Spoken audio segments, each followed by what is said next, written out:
स्वामी जी के चरणों में सादर वंदन, सादर प्रणाम। तीसरा श्लोक। स एवायाम मया ते अघ योग प्रोक्ता पुरातना भक्तो अशी से मे शका चेति रहस्यम ते तदुत्तम। वह ही यह पुरातन योग अब मैंने तेरे लिए वर्णन किया है, क्योंकि तू मेरा भक्त और सखा है। और यह योग उत्तम रहस्यपूर्ण है। अर्जुन क्षत्रिय श्रेणी का साधक था, राजऋषि की अवस्था वाला था।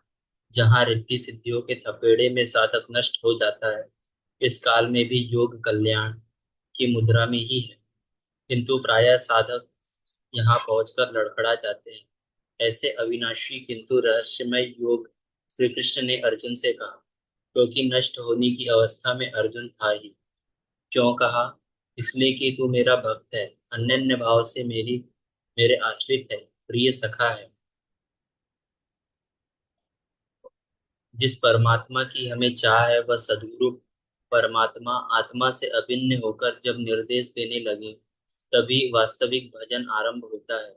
यहाँ प्रेरक की अवस्था में परमात्मा और सद्गुरु एक दूसरे के पर्याय है।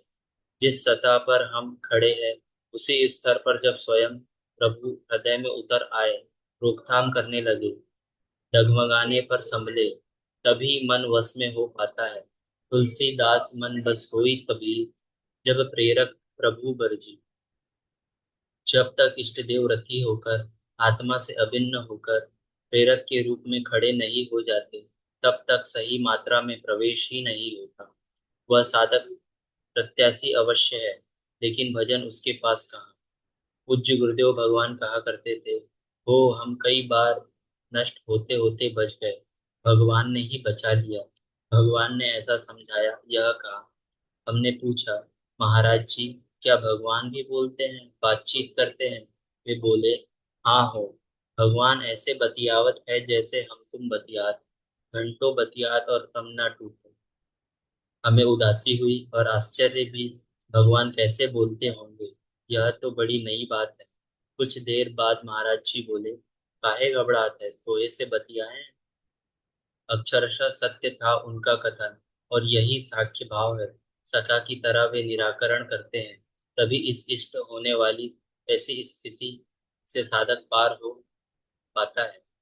अभी तक योगेश्वर श्री कृष्ण ने किसी महापुरुष द्वारा योग का आरंभ, उसमें आने वाले व्यवधान और उसे पार पाने का रास्ता बताया।